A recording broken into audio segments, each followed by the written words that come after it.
म्हणजेच श्री चक्रपाणी महाराज। एका कवीने एका ओवीमध्ये अतिशय सुंदर व्याख्या केली। ते म्हणतात की घेऊनी मनुष्य वेशाची अवगणी केली अवधूत धर्माची संपादने द्वारके क्रीडले श्री चक्रपाणी तया नमन माझे द्वारके क्रीडले श्री चक्रपाणी तया नमन माझे। पश्चिम महाराष्ट्रामध्ये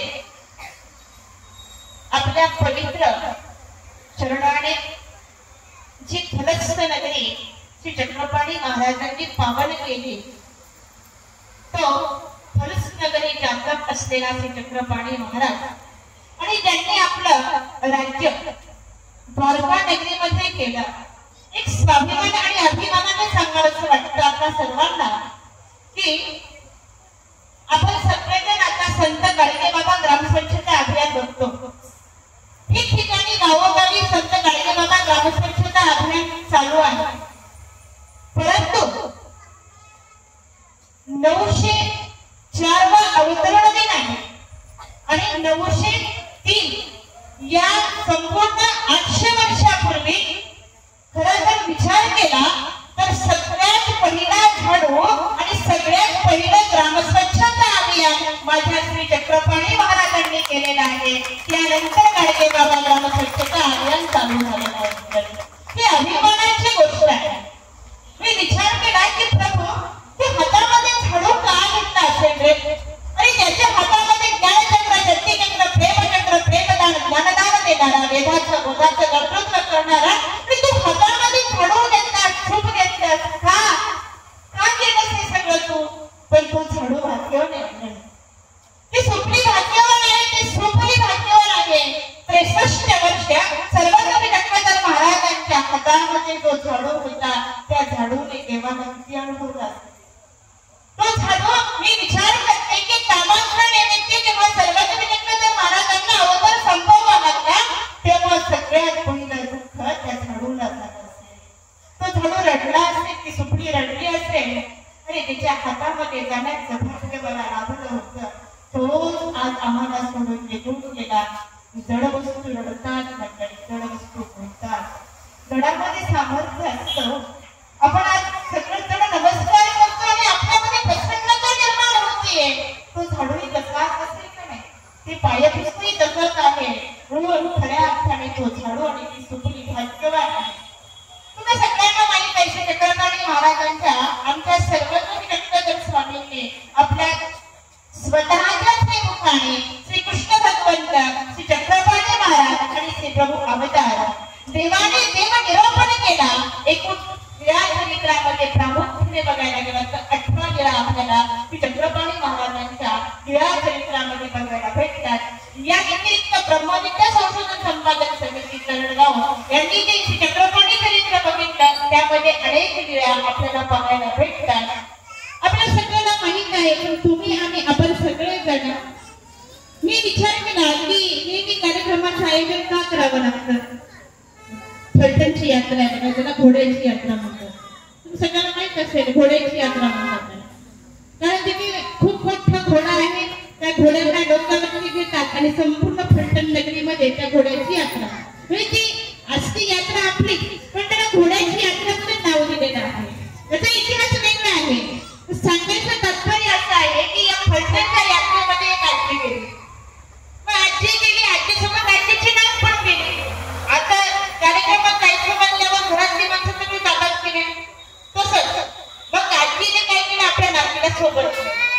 एवढी मोठी फलटणची यात्रा, एवढं मोठं फलटणचं गाव असलेल्या अशा या नगरीमध्ये यात्रेत अनेक असंख्य लोक आलेले असताना आता कुठे खाऊची गल्ली होती, कुठे बाजारपेठ होती, कुठे अनेक प्रकारची खेळणी आलेली होती। ही छोटीशी असलेली नाव आजीची हरवून गेली। आता विचार करा, आई वडिलांपेक्षा जास्त ममत्व आजीचं आपल्या नातीमध्ये असतं की इथे बसलेले किती आजी आहे, त्या आजीला विचारा की सगळ्यात जास्त ममत्व त्या आजीचं त्या नातीमध्ये असतं। आणि मग ती आजी शोधू लागली, नातीला शोधत होती। इकडे सगळीकडे बघितलं, आबासाहेब मंदिर, बाबासाहेब मंदिर, पाणपेठ्याचं मंदिर, मळ्यातल्या रंगवाई, पिठातली रंगवाई, वंठण, अख्खी फळफळल्याकडे निर्णय झाले. आजीला काही मुलगी सापडत नव्हती. गहिवरली, हृदय धगधगीत झालं, अंतःकरण थरकाप झालं, आकाश फाटल्या गेलं, हृदयाच्या चिंध्या झाल्या, श्वास संपण्याची वेळ आली. म्हातारी जागेवर बसले आणि एक दुसरी म्हातारी जवळ आली. तिची वेदना, तिचं दुःख बघितलं आणि विचारलं, आजी काय झालं बाई तुला? तू खूप व्यथित दिसते, किती दुःखीत दिसते, काय घडलं तुझ्या असं? एवढे काय सांगू बाई तुला, माझी फजिती तू बघितली का? म्हातारी म्हणे, सकाळपासून माझी फजिती चालली, तुझी कुठं फजिती बघू म्हणे. मला वाटतं तुझी फजिती काही वेगळी असेल, मी पण फजितीत पोहोचत असते नाही म्हणे. माझी फजिती झाली म्हणजे फळफळता येता येता गाडी भेटली नाही, पोराने आणून सोडलं नाही, पैसे कमी पडले, किती माझी फजिती आली. आलं म्हणे म्हातारे, फजिती ती नाही, माझ्या पुरीचं नातीचं नावच फजिती होतं, ते फजिती बघितलं. मला सांगा मंडळी, अशी तुमची आमची सगळ्यांची, हा विनोदाचा भाग जरी झाला असेल तरी तुमची आमची सगळ्यांची आज मनुष्य जन्मामध्ये फजिती झाली. जर आपण परमेश्वराचं यथार्थ ज्ञान श्रवण केलं नाही, परमेश्वराच्या यथार्थ तत्वज्ञानाचा आचार विचाराचा आपण खरे पायी झालो नाही, तर तुमची आमची फजिती नक्की काय आहे? आणि ही फजिती बघणारा कोण नाही, आपली फजिती आपल्याला बघावी लागते.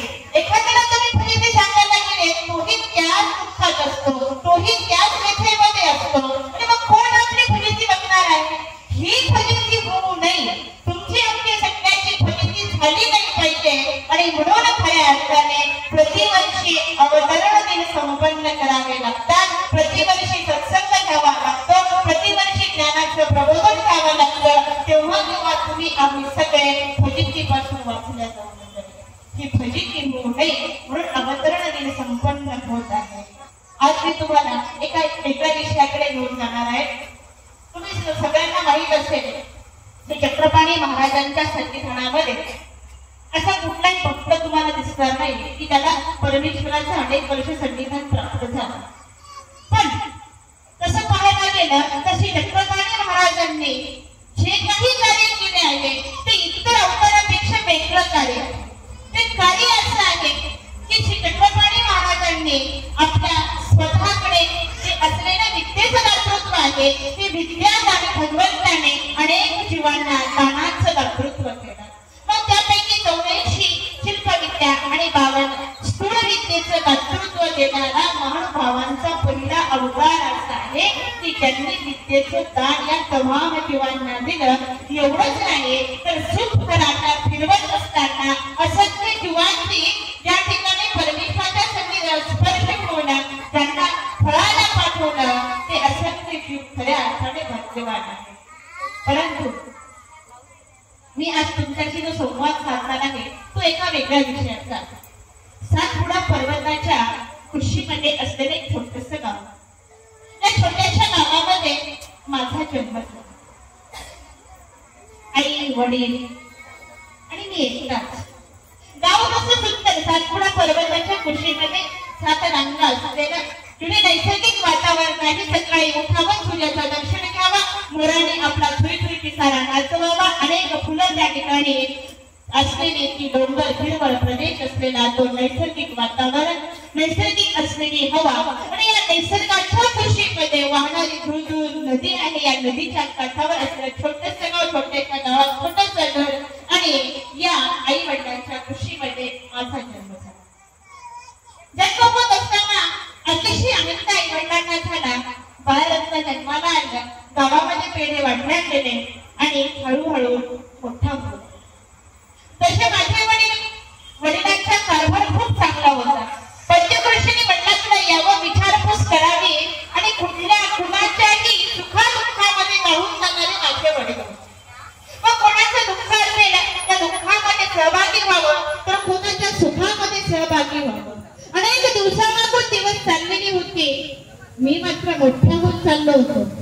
आई वडिलांच्या घरभरून संस्कारातून वाढ होत असताना काळ आणि वेळ एकत्र आले आणि माझ्या वडिलांचं निधन झालं.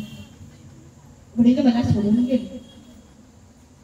आता पित्याचं निधन झाल्यानंतर काय दुःख होतं तुम्हाला माहित असेल. काय होतं, ज्या घराचं छत्र, ज्या घरात खऱ्या अर्थाने बाप घराचा पाया असतो आणि हा पाया जर कोलमडला तर घर कधी खाली पडेल सांगता येत नाही. आई घराचं मांगल्य आहे, घराची सावली आहे, पण बाप घराचा पाया असतो आणि हा पाया जर निघून गेला तर घर उभारणार कसं. मात्र तरीही माझ्या मातोश्री आईने कसं तरी घराला सांभाळलं, पुन्हा नव्याने संसाराला सुरुवात केली आणि माझ्याकडे बघून ती माऊली जगू लागली. जगत असताना अनेक दिवसामागून दिवस, संकटामागून संकट येत होती आणि बस 2-4 वर्षाचा कालावधी गेला आणि मातेचंही निधन झालं. विचार करा मंडळी, आता मात्र घरामध्ये मी एकटाच उरलो होतो. तुम्ही मला नंतर ओळखणार आहे, आत्ताच नाही ओळखणार. मी घरामध्ये एकटाच उरलो होतो. आता एकटा राहिल्यामुळे माझ्या वडिलांकडे येणारी अनेक पंचक्रोशीतील माणसं, अनेक गावातील माणसं, या माणसांकडे मी मात्र आता दयेची भीक मागू लागलो. कोणाला जेवण मागावं, कोणाला कपडे मागावे. आई वडील गेल्यानंतर शेती बाडी घरदार सगळं काही माझ्यापेक्षा ज्येष्ठ असलेल्या मागच्या सगळ्या चुलत भावांनी चुलत्यांनी सगळं माझं घेऊन घेतलं आणि बस मी एकटाच उरलो होतो. आता मग काय करावं, गावामध्ये जावं, भीक मागावी, कोणी भीकही घालायला तयार नव्हतं. विचार करा, उपेक्षित माणसं. समाज असा आहे की समाज हा जोपर्यंत सत्ता आणि संपत्ती आहे तोपर्यंत समाज माणसाला ओळखतो. ज्या दिवशी आपल्याकडे सत्ता गेली, ज्या दिवशी आपल्याकडे संपत्ती संपल्या जाईल, त्याच दिवशी आदर देणारा समाज, सन्मान देणारा समाज, मान देणारा समाज आता मात्र आपल्याकडे बघताना अपमानित नजरेने बघतो. कारण सत्ताच नाहीये. जेव्हा सत्ता होती तेव्हा माझ्या वडिलांभोवती बसणारी माणसं आज मात्र मी तुम्हाला ओळखत नाही म्हणत होती. काय माणसं असतील, का करतात अशी माणसं? प्रश्न पडला माझ्या मनाला. का उपेक्षित करतो समाज असं की सत्ता माणसाकडे जोपर्यंत संपत्ती आहे तोपर्यंत आदर हवा का? माणसाकडे जोपर्यंत सामर्थ्याचं बळ आहे तोपर्यंत माणसाने माझ्याजवळ जावं का? अनेक मनाला प्रश्न विचारले. आता मात्र उपजीविकेचं अवघड होऊ लागलं. विधवा मोठ्याची खळगी करण्याचं काम अवघड होऊ लागलं आणि मग एक दिवस मी हळू एका जणाच्या खिशातले पैसे चोरले आणि गावामध्ये गेलो, पैसे दिले, हॉटेलमधून काही पदार्थ घेतले आणि माझी उपजीविका केली. आज आनंद वाटला, आज पोट भरल्या गेलं. चोरीचे पैसे होते, चोरून आणले होते, मात्र मी संतृप्त झालो होतो. का बरं? आणि आई कोण गेल्यापासून, वडील गेल्यापासून मी तृप्त नव्हतो झालो. ती तृप्त का म्हणा, आज चोरून आणलेल्या पैशातून मिळाली. आनंदित झालो. कुठेतरी आता आपण पैसे चोरल्यानंतर समाधानी होऊ शकतो, हा माझा असलेला हव्यास मागत नाही. आणि मी आता एक दिवस आधी 10 रुपये, मग 20 रुपये, मग 50, मग 100 अशी चोऱ्या करू लागलो. हा चोरीचा हव्यास वाढत गेला आणि एक दिवस मात्र मी मोठा दरोडेखोर झालो. मोठा दरोडे. या दरोडेखोर होण्याच्या पाठीमागं जर कारण कोणतं असेल तर मला समाजाने नाकारलं म्हणून मी दरोडेखोर झालो. समाजाने मला स्वीकारलं नाही म्हणून मी दरोडेखोर झालो. समाज माझी उपजीविका करत नव्हता म्हणून मी दरोडेखोर झालो. आई वडील गेल्यानंतर अनाथ मुलांचे किती हाल होतात, अपेक्षा होतात म्हणून मी दरोडेखोर झालो. म्हणून मी खऱ्या अर्थाने चोरी करू लागलो. आता चोरीचा व्यवसाय वाढत गेला, इतका वाढत गेला की अनेक अनाथ मुलं आता माझ्याजवळ येऊ लागली आणि तीही चोरी करू लागली. एक मी आता मोठा मुद्दलाचा नायक झालो. माझ्या हातामध्ये अनेक मुलं येऊ लागले, अनेक मुलं बसलेली राहायची आणि मी सगळ्यांना आदेश द्यायचो आणि सगळे गावामध्ये जायचे. कुठे काय करत होते मला माहित नव्हतं. सत्ता संपत्ती आता मात्र माझ्याकडे येऊ लागली. कुठून येत होती, कशी येत होती यावर विचार केला गेला नाही, मात्र संपत्ती इतकी आणि आपली उपजीविका होती एवढ्यावरच लक्ष होतं. नीतिमत्तेने पैसा कमवल्यानंतर माणूस समाधानी असतो. लक्षात ठेवा. नीतिमत्तेने आलेला पैसा हा माणसाला समाधानदायक असतो, तर अनितीने आलेला पैसा माणसाला खऱ्या अर्थाने कुठल्या पापाचा धनी करतो हे लक्षात येतं. पाप कशा पद्धतीचं असतं, चोरी कशा पद्धतीची असते, त्याचे होणारे पुढचे होणारे दोष हे मी जाणत नव्हतो. फक्त संपत्ती आपल्याकडे असावी एवढाच विचार होता. संपत्तीतून किती मोठं व्हावं याच विचारावर मी जगत होतो. आता बरेचशी वर्ष उलटून गेलेली होती. माझ्या हाताखालची मुलंही मोठी झालेली होती. दरोडे खुणांची चूल माझी टोळी होती.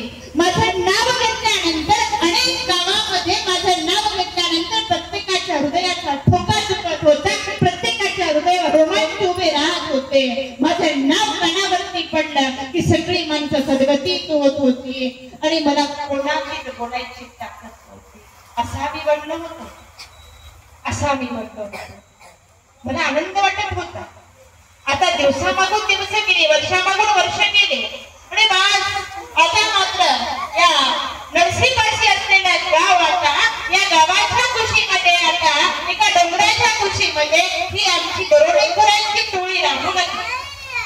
राहत असताना एक दिवस प्रसंग असा घडला की सगळी माझी मुलं पुढे निघून गेलेली होती. मी पण विचार केला, चला आपण यांच्या पाठीमागे जाऊन मी कुठे जातात काय करतात बघू. आणि मग घोडा घेतला, घोड्यावरती बसलो आणि यांच्या पाठीमागून मी गेलो.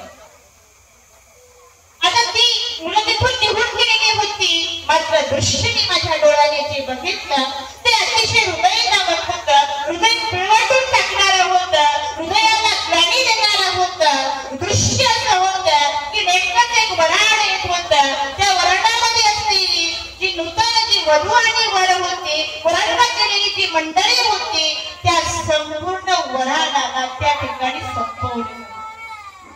दृश्य मी बघितलं आणि हृदय द्रवल्या गेला. कधीच न पाहणारा आम्ही घोड्यावरून पटकन खाली उतरलो आणि लक्ष गेलं माझं त्या मुलाकडे, त्या मुलीकडे लक्ष गेलं. तिच्या अंगावरती हळद फिरलेली नाहीये. अतिशय गुलाब दिसणारी ती रूपवान मुलगी, तो रूपवान मुलगा बघितला.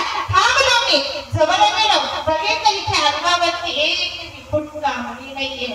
सगळी रंगावरची दागिने निसकवून घेतलेली. कोणाच्याही अंगावर एक दागिना नव्हता. मी विचार केला काय असं घडलं असेल, कुठे गेलं असेल. थोडंसं पुढे गेलो, बघितलं एक 9 महिन्याचं 10 महिन्याचं असलेलं बाळ आपल्या आईला याचना करत होतं, आई मला भूक लागली ग, मला दूध प्यायचे. का बोलत नाहीस तू? परत मला आईच्या जवळ जायचं, आईच्या कानाला तोंडाला हात लावायचा आणि विचारायचं, बा आई उठ ना ग, मला दूध दे, मला भूक लागलेली आहे. आता आई जेव्हा तू परदेशी दूर जातेस तेव्हा दूरदेशामध्ये गेल्यानंतर गावात कामानिमित्त गेल्यानंतर तुझ्या बाळाला भूक लागली की तुला खोकला पाळणा आल्यानंतर कळतं, आज कसं कळत नाहीये तुला. आई तू बोलत का नाहीयेस, मला पटकन घेत का नाहीयेस, तुझ्या पदराच्या उभेखाली वाढणारा मी आज अशी का करतेस तू? उठ नाही, मला भूक लागलीये. बाळाला माहित नव्हतं माझी आई या दुनियेमध्ये नाहीये. बाळाला माहित नव्हतं आई केव्हा जपलेली आहे. काय करणार आहे त्या निराधार बाळाला, काय करणार आहे त्या बाळ आता कुठेतरी पाऊल टाकतं त्या बाळाला आईचं वेदना आई गेली हे कसं जाणवणार आहे. आणि म्हणून बाळ माझ्या दुधासाठी याचना करत होतं. परत आईला दूध मला दे म्हणून तुझं स्तनपान मला कळणार आई म्हणत होतं. मात्र आई या दुनियेमध्ये राहिली नव्हती. आता मात्र बाळाने मोठ्याने खाऊ फोडला. कदाचित तेव्हा म्हणत असेल, आई म्हणून कोणी आईस हाक मारी, ती हाक कानी मज होय शोककारी. नोहेच हाक माते मारी कुणा कुठारी, आई कुणा मनोमी आई खरी नदारी. ही देऊनता सुखाची चिट्टा सदा विदारी. स्वामी तिची जगाचा आई विना भिकारी. आई अगं उठ ना ग, दे ना मला दूध दे ना. आई बोलत नव्हती.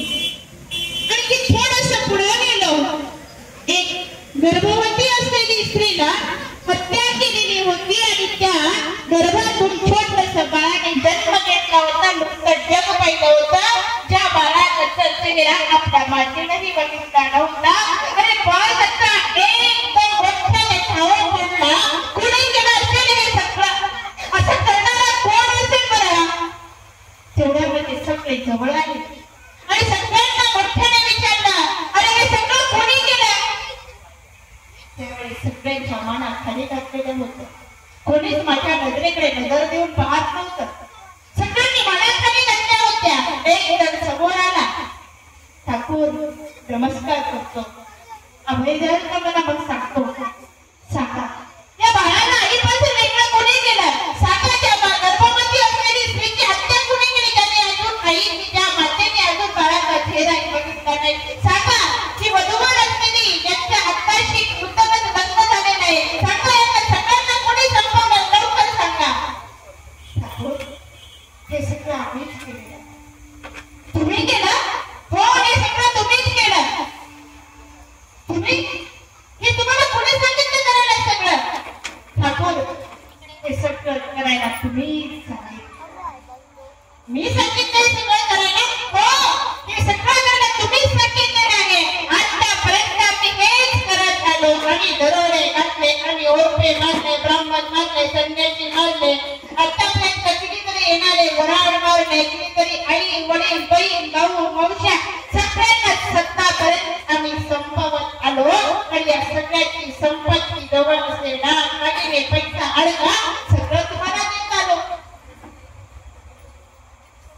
ठाकूराच्या कानावर शब्द पडला आणि ठाकूराने स्वतःच्या कानामध्ये शिसा ओढल्यासारखे आमचे स्वतःचे कान बंद केले.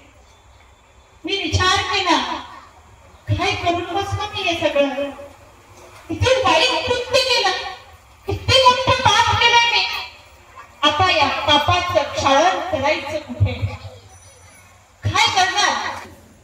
कितीतरी निरापराध माणसांचा खून करण्याला फक्त मी निमित्त झालो. मी केलं नाही, पण करण्याला खरा कारणीभूत मीच आहे. आता काय करावं समजत नव्हतं. गावामध्ये गेलो, ब्राह्मणांना विचारलं, तुमच्या भविष्यात असं काही आहे का जे खंडी पाप आहे, या पापापासून मुक्त होण्यासाठी काही उपाय आहे का? विचारलं.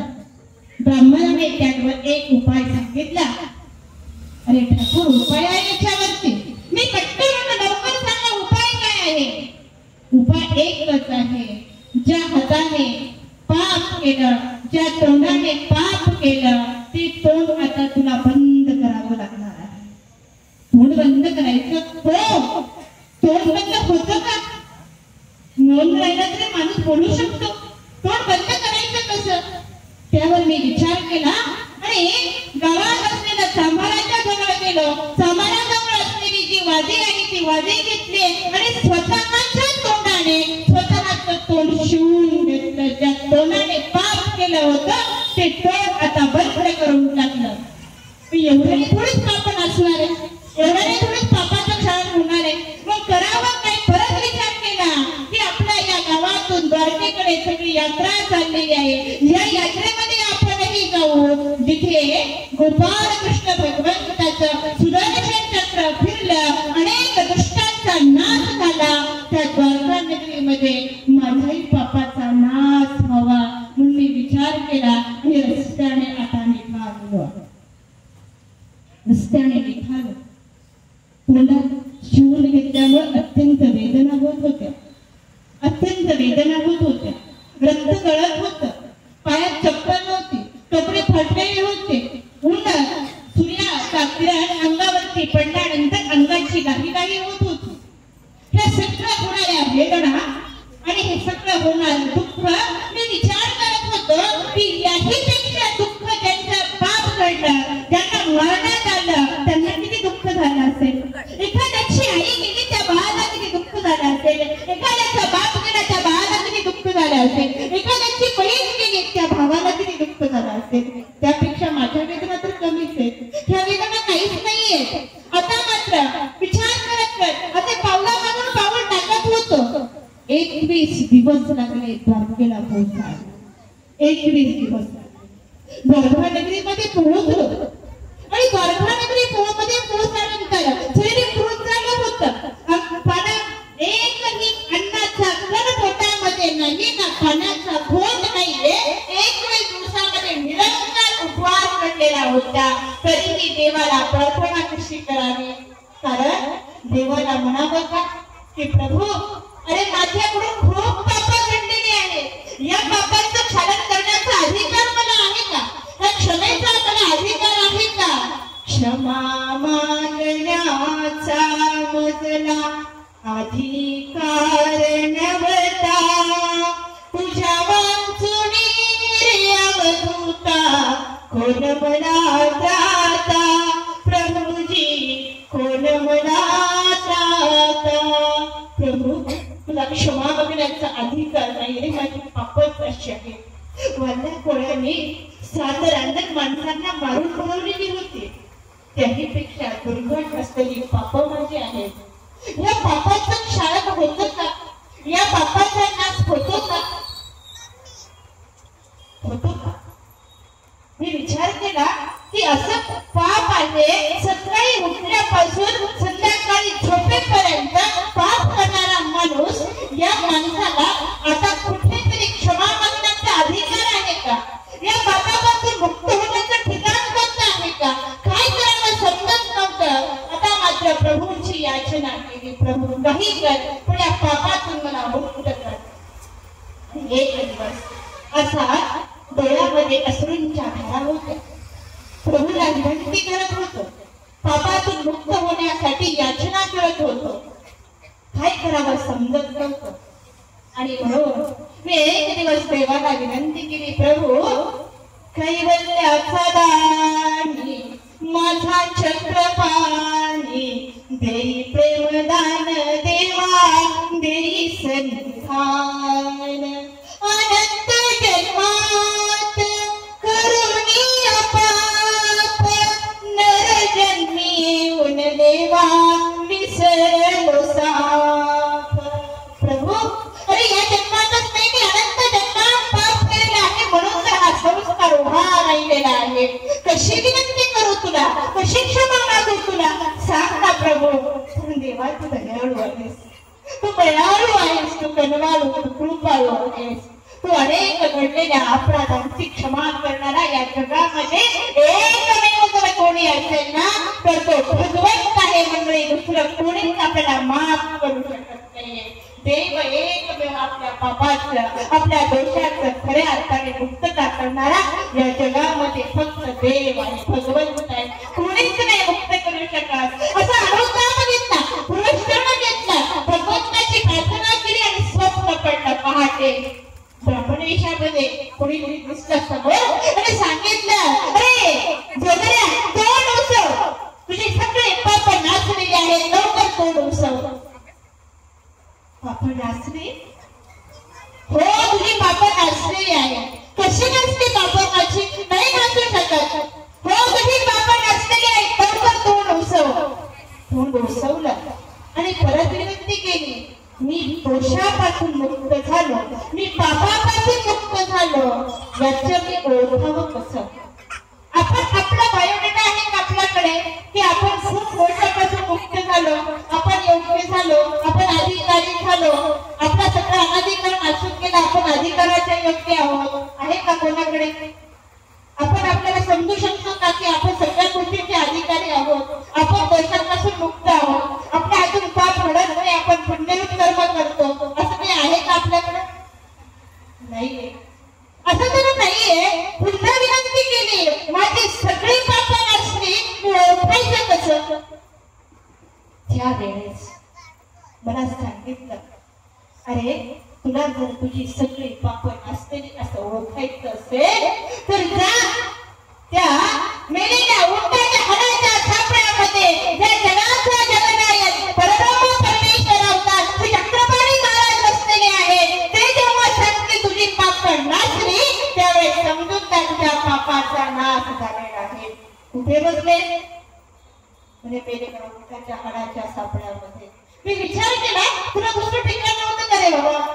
तू जगाचा नायक आहे. तू चांगल्या ठिकाणी बसावा. आम्ही चांगली जागा शोधणारी माणसं आहोत. आहेत की नाही? चांगली खुर्ची बघतो.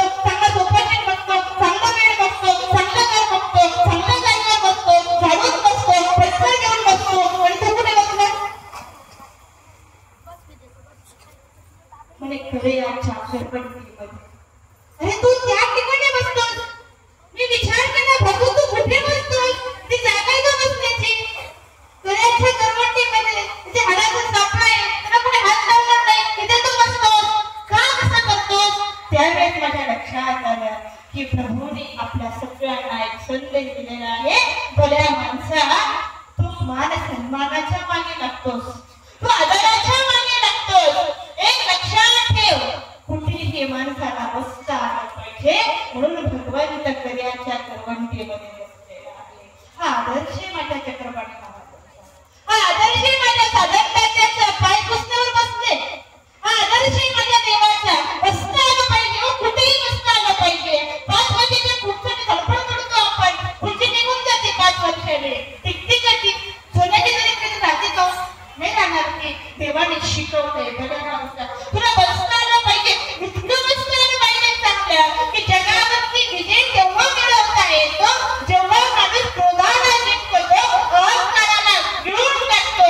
सगळ्यात विजयी जर कोणता असेल ना, ज्याने आपल्या अहंकारावरती विजय मिळवलेला आहे, ज्याला कुठेही बसता येतं, तो सगळ्यात मोठा विजय होऊ शकतो. म्हणून भगवंत चक्रपाणी महाराज आमचे त्या कड्याच्या करवंटीमध्ये बसलेले आहेत. बसले बघत थोडं धावत गेलं, बघितलं त्याच्या हातामध्ये होता, एका हातामध्ये खराट आहे, दुसऱ्या हातामध्ये सूप आहे. परत विचार केला, देवा का घेतलंस मी सूप हातामध्ये, का घेतलंस तू खराट हातामध्ये, तू दुसरं काही सापडलं नाही का? तुझ्या हातामध्ये शोभतं काय? अरे तुझ्या हातामध्ये सुदर्शन चक्र शोभतं, तुझ्या हातामध्ये ज्ञान चक्र शोभतं, आणि तू काय घेतलंस हे? पण नंतर लक्षात आलं. थोडा वेळ प्रभूच्या जवळ गेलो, चरणावर दंडवत केला, नतमस्तक झालो, प्रभूच्या जवळ बसलो. हातातला खडा बघितला, आता लक्षात आलं की मी तर पापी आहे, इतका पापी आहे, किती पापी आहे सांगता येत नाही. मेरूची लेकडे, समुद्राची शै, पृथ्वीची पाठी दिली, पण माझे दोष दिले तरी माझे दोष संपणार नाही, एवढा मी दोषी आहे. अरे प्रभू, आज कळला तू हातामध्ये काटा का घेतला.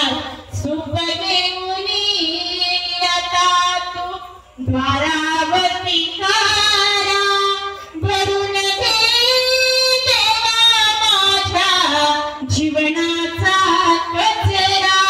प्रभूजी जीवनाचा कचरा, ही कचऱ्याहून हलके माझे जीवन हे झाले. म्हणून तुझ्या झाडूने मज उडवून दिले, चक्रपाणी उडवून दिले. प्रभू, आज माझोगरा शरण आलेला आहे. बस एकच कर, तुझ्या झाडूने मला उडवून देऊ नकोस. माझ्या जीवनातले सगळे असलेले नखापासून केसापर्यंत मी दोषाने भरलेला आहे. किती दोष आहेत? महानुभावाच्या तत्वज्ञानामध्ये दोषाचं वर्णन करताना सांगतात की माणसाच्या ठिकाणी 65,000 दोष आहेत. या दोषाची गुणी, या दोषाचं क्षालन करण्याचं एकमेव ठिकाण म्हणजे अनुताप आहे, एकमेव ठिकाण म्हणजे प्रायश्चित्त आहे. अंघोळीने देह स्वच्छ होतो, आत्मा स्वच्छ होत नाही. मग आत्म्याचं सुंदर आणि आत्म्याची अंघोळ कुठे आहे? आणि आत्म्याचं सुंदर झाल्याशिवाय परमेश्वर स्वीकार करत नाही. हे लक्षात ठेवा. किती प्रोडक्शन चांगली येऊ द्या, किती ब्युटी पार्लर निघू द्या, किती ब्युटी पार्लर मध्ये किती क्रीम वापरा आपण, देह सुंदर दिसेल, देहाचं आकर्षण होईल, आत्म्याचं होणार. आणि आत्म्याची सुंदरता जर आपल्याला वाटत असेल ना की माझा आत्मा सुंदर झाला पाहिजे, तर आत्मा सुंदर झाल्याशिवाय परमात्म्याशी नातं जोडल्या जात नाही. हा आत्मा सुंदर करण्याचं एकमेव ठिकाण म्हणजे प्रायश्चित्त आहे. आणि हे प्रायश्चित्त हा अनुताप, त्याला जीवनामध्ये अनुताप होत नाही, त्याला जीवनामध्ये प्रायश्चित्त घेता येत नाही. जो जीवनामध्ये स्वतःला मी दोषक आहे असं समजत नाही, तत्वज्ञान सांगतो तो मनुष्याची नव्हे, तो माणूस म्हणून जगण्यात येत नाही मंडळी. आणि म्हणून माणूस म्हणून जर जगायचं नसेल तर प्रायश्चित्ताची फार गरज आहे. जानेवारी महिन्यामध्ये येणारा शेवटचा रविवार, या शेवटच्या रविवारी चिंतनजनक आचार्य प्रौढ मोठे बाबाजी त्या डोल्या डोंगराच्या कुशीमध्ये जातात आणि कुशीमध्ये तुमच्यासारखी हजारो लोक शिदोरी घेऊन येतात आणि फक्त रडण्यासाठी असंच लोक एकत्रित होतात आणि प्राश्चित रूपाची आंघोळ करतात. बाबा प्राश्चित सांगतात आणि असंख्य लोक तिथे प्राश्चित घेतात. फक्त रडण्यासाठी समाज एकत्रित होतो. वर्षभरातून एक दिवस असा आहे तिथं प्राश्चित केल्या जातं. महानुभावांचा असा एक कार्यक्रम आहे की जिथं प्राश्चित विधी संपन्न होतो. हे जे प्राश्चित मी घेतलं, प्रभूकडे याचना केली, प्रभू काही कर पण मला माझ्या दोषातून मुक्त कर. अतिशय सुंदर असलेला तो चेहरा, अतिशय सुंदर असलेली ती श्रीमूर्ती, जी राजस असलेली वेगळा सुरंग सुकुमार असलेली श्रीमूर्ती, 32 लक्षणाने युक्त असलेली श्रीमूर्ती. या श्रीमूर्तीकडे बघितलं दगडायमान झालेला, तप्तायमान झालेला, दोषात असलेला जिचा चेहरा दाखवण्याची लाज त्या भगवंताला वाटत होती, तरीही भगवंत पुढे उजळ मुखाने गेलो आणि म्हणतात, प्रभू माझी पाप नासली का? भगवंत म्हणते, हो तुझी पाप नासलेली आहे. प्रभू मी ओळखायचं कसं? त्यावेळी चक्रपाणी महाराज मला सांगतात, अरे जा या गोमती नदीमध्ये द्वारकानाथांनी जी द्वारका बुडवलेली आहे ती सोन्याच्या द्वारकेची सुवर्ण कळस वैशाख महिन्यात येणाऱ्या अमावस्या दिवशी तुला दिसतील.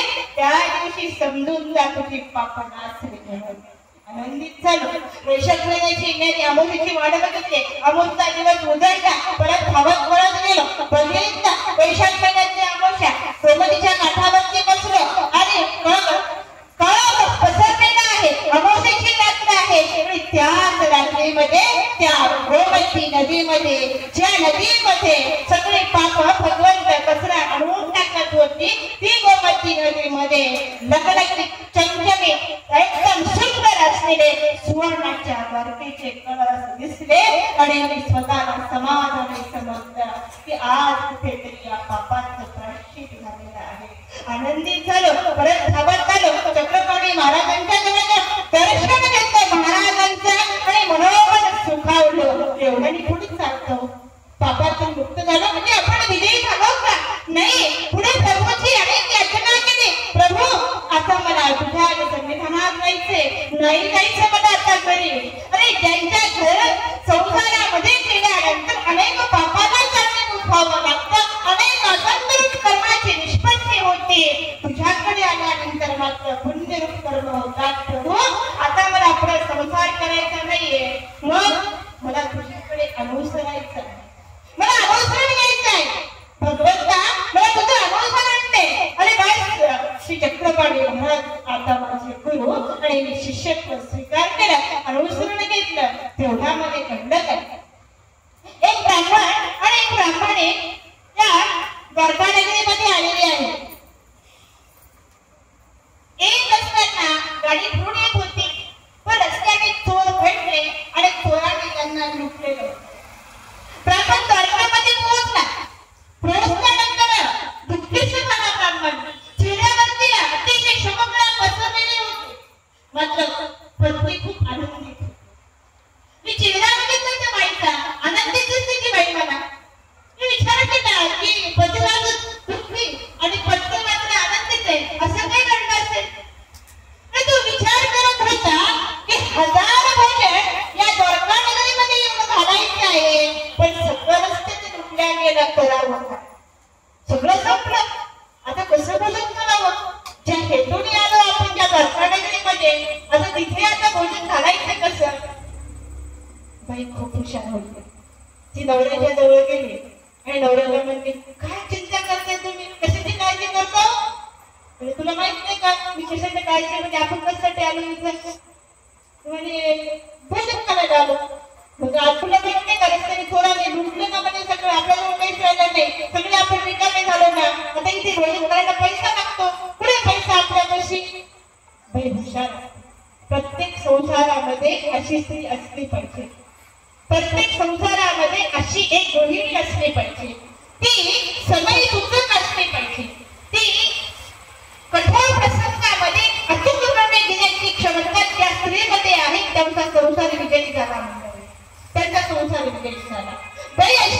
पाहिजे, खूप गुणवान असले पाहिजे, खूप तिच्या घरामध्ये असलेले जे स्त्रीत्वाचे जे गुण आहेत तिच्यामध्ये परिपूर्ण उतरलेले पाहिजे. बरोबर, अचूक निर्णय घेण्याची क्षमता, शिस्तप्रियता असलेली किंवा संसारामध्ये जे दुःख हाल अपेक्षा होत असताना आपल्या पतीला जी संपूर्ण साथ देते ती खरी स्त्री असते. ती खऱ्या अर्थाने तिला स्त्री म्हणून संबोधलं जातं. हे तर बघा, एका गावामध्ये एक कुटुंब राहत होतं आणि तो तिला म्हटलं का की बाई आज ना मला दूध खायची खूप इच्छा झाली, दूध आण. तिने मग काय करायचं, बघूनच भाजी घ्यायची पातेल्यात आणि आणून ठेवायची, खा भाजी बनायची ठेवायची. बाई आणण्याची कशी आपण बरं, मी दूध मागितलं, हिने काय दिलं मला, मग तो सांगायचं बाई आज ना मी शेतामध्ये चाललो, कुलूप कुलूप लावून ये मागून, तू पाठीमागून ये पण घराला कुलूप लावून ये. ती म्हणायची हो. नवरा पुढे गेला ती बिचारी पाठीमागून जायची, दरवाजा उघडून ठेवायचा. हा बिचारा घरी यायचा, बघायचा दरवाजा उघडून, तुला सांगितलं होतं ना मी कुलूप लावून ये म्हणून, तू दरवाजा उघडून ठेवून आली. बाई आलेलीच होती. परत सांगायचं बाई आज दरवाजा उघडा ठेव, कोणा शाळेतून आल्यावर घर उघडं पाहिजे. त्या दिवशी बाई कुलूप लावायची, शेतामध्ये यायची, पोरं दरवाजातच बसायची. बाई आलेलीच होती. आता ते वैतागून गेला, कंटाळला, तो एक म्हणला की ती दुसरंच करून ठेवायची. आता इतका वैतागला की घरामध्ये प्रत्येक गोष्ट त्याने सांगितलेलं करायचं, लाडू कर, त्या दिवशी ठेचा भाकर करायची घरामध्ये. ज्या दिवशी सांगितलं का ठेचा भाकर कर, त्या दिवशी लाडू करायचे घरामध्ये. सगळं ज्या दिवशी सांगितलं आज बाहेर जाऊ नको, गेली बाई माहेर. ज्या दिवशी सांगितलं माहेर जाऊन घरी ये, त्या दिवशी येणारच नाही. इतका वैतागला, इतका कंटाळला. आता दिवस घेऊन बाईपर्यंत आला, सोडून द्यावं काहीला, पण सोडून द्यावं तर सुद्धा पण जात नाही. खूप अवघड आहे का नाही बरं. इथं येताना कुलूप लावून आले का उघडच आहे, कुलूप लावून आले का उघडच आहे, लावले का नाही. तुम्हाला सांगते बघा, असं एका गावात आम्ही प्रबोधनाला गेले, एक दादा माझ्यासमोर बसलेले होते आणि मग ते प्रबोधन संपेपर्यंत असं असं करायचे. मला वाटलं की यांना प्रबोधन खूपच मानवलं नाही की, मी त्यांची नंतर आवर्जून भेट घेतली. म्हणलं दादा तुम्हाला प्रबोधन खूप आवडलं वाटतं, तुम्ही प्रत्येक क्षणाला असे असे करत होते. म्हणलं तसं नाही ना म्हणे ताई. मग काय झालं म्हणलं, ते काय झालं म्हणे, मी घरातून त्यांना कुलूप लावून आलो म्हणे, तुमच्या अशी फिरवली का अशी फिरवली आठवत होतं म्हणून कसं करत. मला सांगा मंडळी, की माणूस एवढा घरामध्ये व्यतीत झालेला आहे, एवढं घरात त्याचं लक्ष आहे, कुलूपाची चावी कशी फिरवली त्याच्या लक्षात नाहीये. बाई अशीच होती, आणखीच होती. आता तुम्हाला सगळ्याला पूर आला, सगळीकडे पूर आला, इथेही पूर आला. आणि पूर आल्यानंतर बाईचं घर वाहून गेलं, दार वाहून गेला, संसार वाहून गेला, प्रपंच वाहून गेला, बाई पण वाहून गेले. एकदम त्याला सांगायला गेलं म्हणे अरे अरे अरे तुझी बायको पुरात वाहत गेली रे म्हणे. आता पूर्वीकडून पश्चिमेकडे जात होता, मग आता पश्चिमेकडे जाणार म्हणे महागडी वस्तू तो पूर्वेकडे वाहत गेला. लोक म्हणले हे पण बायकोसारखं डावलत असतं म्हणे. आता बायको बघायला पश्चिमेकडे जायचं, हे पूर्वेकडे चाललं. तसं नाही ना म्हणे, ती आलेली होती ना म्हणे, ती अशी खाली वाद चालणार नाही, ती वर वाद करणार. अशी काही मंडळी असती मंडळी. ही बाई इतकी हुशार होती, तिची प्रशंसा करावी इतकी गुणवान होती. ती म्हणे अहो दादा कशाला काळजी करतो रे राजा म्हणे. काय मग कसं काय करायचं आहे ना म्हणे. काय आहे, जेव्हा चोर लुटमार करत होते, जेव्हा चोरांनी आपल्यावरती दरोडा घातला होता, त्यावेळेस माझ्या कानामध्ये असलेली जी गौरी आहे, ती सोन्याचं फूल आहे, ती मी माझ्या जिभेखाली ठेवलं होतं. एवढी घरामध्ये हुशार बुद्धी असली पाहिजे मंडळी, तेव्हा धर्म सुद्धा शक्तीला झाल्याशिवाय राहत नाहीये. इतकी हुशार असली पाहिजे मुलीने. अशी स्त्री आहे इतकी सुंदर, पटकन दोरी काढली, दिली पत्राने हातामध्ये गेला, द्रव्य आणला आणि विचार केला आता ब्राह्मणाला निमंत्रण देण्यासाठी. निमंत्रण द्यायला गेला, सगळ्या गावामध्ये निमंत्रण दिलं. एक म्हणले अरे इकडे निमंत्रण कुठं करतो, जा म्हणे चक्रपाणी महाराजांना निमंत्रण दे. कुठे, परत तिथेच. बघा ना देवाचं असं त्या कऱ्याच्या करवंटीमध्ये पत्र केला, तिथे गेला, दंडवत काढले, प्रभू माझ्या भोजनाचा स्वीकार करावा. महाराजांनी स्वीकार केला, आले चक्रपाणी महाराज बसले, बाईने सुंदर स्वयंपाक केला, ताट मांडलं, जेवायला बसले आणि जेवायला बसल्यानंतर एका माणसाला संपूर्ण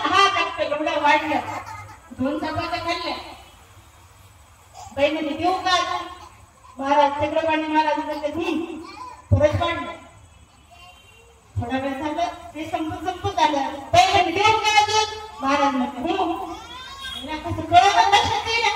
परत वाढू लागेल, परत वाढायची. चक्रपाणी महाराज आपण जेवत होते बाई माडत होते. महाराज चक्रपाणी महाराज जेवत होते. एकच वेळा अशी मला फार आवडली की इतकं जर भगवंताने आपलं भोजन स्वीकार केलं तर निश्चित प्रेम झाल्याशिवाय राहणार नाही हो. निश्चित प्रेम होईल. पण बाई थोडा विचार केला. अर्धा पाऊण तास झाला म्हणे हा माणूस खातो. 1 तास झालं किती खातो म्हणे हा आता ते कळतच नाही म्हणे. म्हणजे 500 लोकांचं अन्न एकाच माणसाने खाऊन टाकलं. आता जर समजा बाकीच्याला बोलवलंय त्यांना काय म्हणायचं नाही की नाही. आता 200-300 लोकांचं गेले आमच्या मागण्या खाऊन आणि 500 आले तर थोडे गडबडत जाते ना ते. बाईचं तसंच झालं. ती म्हणे एकटाच माणूस हा 500 खाऊन टाकले अन्न म्हणे. काय करावं? ज्या क्षणी मनामध्ये विकल्प आला त्याच क्षणी श्री चक्रपाणी महाराजांनी स्वतःचा हात आखडला. हात धुतले. प्रपंच उठून निघून गेलेले आहेत. बाईने पत्रावळी उचलली. एक उचलली परत खाली दुसरी होती. दुसरी उचलली तिसरी होती. असं उचलता 1 नाही 2 नाही 100 नाही 200 नाही 500 पत्रावळी निघाली. किती? 500 पत्रावळी निघाली. आणि ब्राह्मणाच्या डोळ्यामध्ये अश्रू आले. अगं बेबे अगं पापीने अगं चांडाळी एकाच पात्राच्या ठिकाणी 1000 भोजन घडलं असतं. तुझ्या मनामध्ये विकल्प आला आणि विकल्प माणसाला कारणीभूत होतो. तो अन्नदानासारख्या क्रियेला सुद्धा आळ येतो. तुझ्यामुळे हे सगळं झालं. अगं बापरे मला काय माहिती हे कोण आहे? अगं हे ईश्वर पुरुष आहे. तुला समजत नाही का? एक माणूस जास्त जीवन करू शकत नाही. ते सामर्थ्य फक्त भगवंतामध्ये असतं. आणि तू गेली कुठले? तुझ्या मनामध्ये सगळा विकल्प आला. चंडाई कुठली? पापीने कुठले? त्या माणसाने त्या ब्राह्मणाने तिला खूप बोलला. भगवंताने बोल केलेली आहे. आणि अशा प्रकारे त्या ब्राह्मणाच्या 1000 भोजनाचा सर्वतरी चक्रपाणी महाराजांनी स्वीकार केला. मी बघितलं हे सगळं आणि मी मनात सुखावलं. मी पापी मी जर पापी नसतो तर मलाही देवाच्या ठिकाणी काहीतरी घडलं असतं. मलाही असे काहीतरी क्रिया घडल्या असते. पण मला कुठे घडणार दरिद्र्याला असा विचार केला. आणि भगवंताला सांगितलं प्रभू मी एका जन्मात नाही पाप केले हे मला कळालं. पण आता मला अनंत जन्माच्या पापाचं दर्शन व्हावं. प्रभूला विनंती केली. आणि भगवंताला विनंती केल्यानंतर प्रभू मला प्रसन्न झाले. आणि आता मी अनंत जन्माची पाप बघू लागलो. एका जन्माची पाप नाही मंडळी तुमची आमची. एका जन्माची नाहीये. मग किती आहेत? अनेक जन्म पाठीमागे आपण घेतले. ते अनंत जन्माचा पापाचा नाश करण्यासाठी मी प्रभूला विनंती केली. आणि ती अनंत जन्माची पाप बघितली आणि मी यशस्वी होऊन पडलो. किती पाप केली माणसाने? खूप पाप केलेली आहे. मग परत प्रभूने मला अप्रोक्ष करण्यासाठी विद्या संजवली. आणि अनंत जन्माची पाप बघितल्यानंतर कुणीतरी शुद्धीवरती आलो. आणि देह आता जाण्याचा समय आला. मला सांगण्याचं तुम्हाला सगळ्यांना एकच आहे की मी विचार केला की अनेक भक्तांची नावं चरित्रामध्ये येतील. अनेक भक्त अजरामर होतील. मात्र माझं असं घडेल का?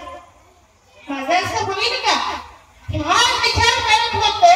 मात्र जेव्हा सर्वतरी चक्रधर भगवंत साधननाथाचा अवतार झाला आणि एक दिवस महादाईच्या नावाची स्त्री आपल्या पंचनगरीमध्ये मठ चालवत असताना सारंग पंडित नावाचे भक्त आले. आणि सारंग पंडितासोबत भगवंतांनी खेळ खेळला. छोटीशी सुपारी हातातून निसटली. धर्मरथ गेले. महादाईच्यापर्यंत पोहोचले. आणि महादाईकडे सुपारी पटकन उचलले. भगवंताकडे फेकली. फेकल्यानंतर भगवंताने सुपारी तर घेतली. परंतु फक्त एक कृपा कटाक्ष महादाईच्याकडे टाकला. पटकन लक्षात आलं महादाईच्या की जितकाच पुढच्या चर्चेत असलेली महादाईचा पटकन लक्षात येतं. चुकलंय माझं. चुकलं शाळाने पाहिजे. चुकलंय माझं. पटकन देवाच्या जवळ गेली. प्रभू ती सुपारी उचलून भगवंताच्या हातामध्ये आणून द्यायला पाहिजे. ती सुपारी फेकून दिली. जर या सुंदर सुकुमार मूर्तीला जर ही सुपारी लागली असती तर तुझं मायेच्या पोटी मला जागा भेटली असती कुठे किती असं ते पात्र पण मला घडलं होतं देवा काय का नजराने मला वाचवलं पटकन महाराजांच्या डोळ्यामध्ये अश्रू आले भगवंताला प्रार्थना केली प्रभू चुकले रे माझं चूक लक्षात आणि फक्त क्षमा कर आणि त्याच्यावर प्राश्चित काय आहे ते सांग ना देवा कोणतं प्राश्चित असेल असं घडलेल्या पापावर घडणार